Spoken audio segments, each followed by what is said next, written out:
Frontline Updates, where we delve deep into military strategies and updates from conflict zones.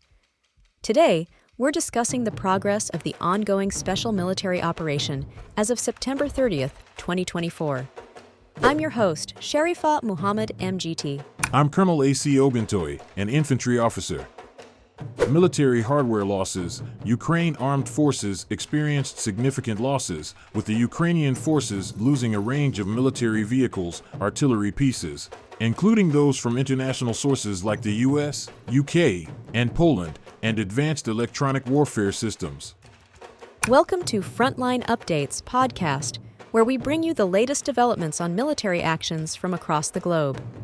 Today, we are joined once again by Colonel A.C. Oguntoye, an infantry officer, to provide a briefing on the progress of the special military operation as of September 30th, 2024. Colonel Oguntoye, thank you for being with us today. Thank you for having me. I'm glad to provide an update on the ongoing operations. Colonel, let's start with an overview. What has been the general progress of the Russian armed forces over the past 24 hours? The armed forces of the Russian Federation continue to conduct a special military operation across multiple regions. Over the past 24 hours, we've seen significant progress, including improvements in our tactical positions, successful repelling of Ukrainian counterattacks, and considerable losses inflicted on Ukrainian forces in terms of both personnel and military equipment. That sounds like substantial progress. Let's dive into the specifics. Starting with the North Group of Forces, what has been happening there? In the Lipsy and Volchansk directions in the Kharkiv region, the North Group of Forces inflicted heavy losses on Ukrainian formations, particularly the 57th Motorized Infantry Brigade, the 36th Marine Brigade, and the 113th Territorial Defense Brigade. These engagements resulted in the elimination of up to 75 Ukrainian servicemen and the destruction of an infantry fighting vehicle and 9 other vehicles. Moving on to the West Group of Forces, what can you tell us about their recent actions? The West Group of Forces made key improvements along the front line, particularly in the areas of Berestovoy in the Kharkiv region, Nevskoy and Chervona Dybrova in the Luhansk People's Republic, and Serebryanka and Torskoy in Donetsk. We inflicted significant losses on Ukrainian mechanized and territorial defense brigades, repelling 2 counterattacks. Ukrainian losses amounted to 425 servicemen, a tank, multiple vehicles, and artillery pieces, including a Polish-made 155mm self-propelled artillery unit Crab and British-made howitzers. Additionally, we destroyed 5 ammunition depots. It sounds like a successful operation. How about the Southern Group of Forces? What have been their key engagements? The Southern Group of Forces occupied more advantageous positions in key areas and repelled a counterattack from the Ukrainian 5th Assault Brigade.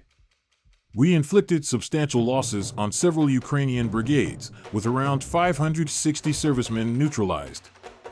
Among the equipment destroyed were tanks, vehicles, and several artillery systems, including US-made M777 and UK-made FH-70 howitzers. The destruction of an additional 4 ammunition depots further hampered the Ukrainian forces' logistical capabilities. It seems like the Southern Front is making significant gains. Now, let's turn to the Center Group of Forces. What progress has been made in that region? The Center Group of Forces was instrumental in liberating the settlement of Nelipovka in the Donetsk People's Republic. In addition to that, we inflicted heavy losses on Ukrainian mechanized, airborne assault, and territorial defense brigades in multiple areas. Over the past 24 hours, we repelled 9 counterattacks and neutralized 630 Ukrainian servicemen. Among the destroyed equipment were combat armored vehicles and artillery units, including the 152mm MST-AB howitzer. Impressive gains on the Center Front. And what about the East Group of Forces? How are they progressing? The East Group of Forces continue to improve their tactical positions, focusing on the areas around Dobrovoly, Zoloteya Niva, and Rivnepil in the Donetsk People's Republic. We repelled 2 counterattacks from the Ukrainian 72nd Mechanized Brigade and inflicted losses of up to 120 enemy servicemen. Additionally, an infantry fighting vehicle and several cars were destroyed, along with artillery systems. Let's discuss the DNEPR Group of Forces. What has been the focus of their operations? The Dnieper group of forces focused on key locations in the Zaporizhia and Kherson regions, particularly around Molotokmachka and Antonovka. Ukrainian losses amounted to 85 servicemen and 10 vehicles, including a U.S.-made 155mm Paladin howitzer. We also neutralized an Anklavin electronic warfare station. The group's operations have further disrupted Ukrainian attempts to strengthen their positions in these areas. There seems to be a strong focus on air and missile strikes as well. Can you provide more details on these operations? Yes, operational tactical aviation, UAVs, missile forces, and artillery continue to play a crucial role in our operations. Over the past 24 hours, we hit several strategic targets, including ammunition storage, a missile and artillery weapons warehouse, airfield infrastructure, and a military echelon in the unloading area. Additionally, we targeted enemy concentrations across 124 locations. Our air defense systems also successfully intercepted 4 U.S.-made HIMARS rockets and 24 Ukrainian UAVs. Let's touch on the situation in the Kursk region. What's the status there? In the Kursk region, our forces continue to engage Ukrainian units that have penetrated Russian territory.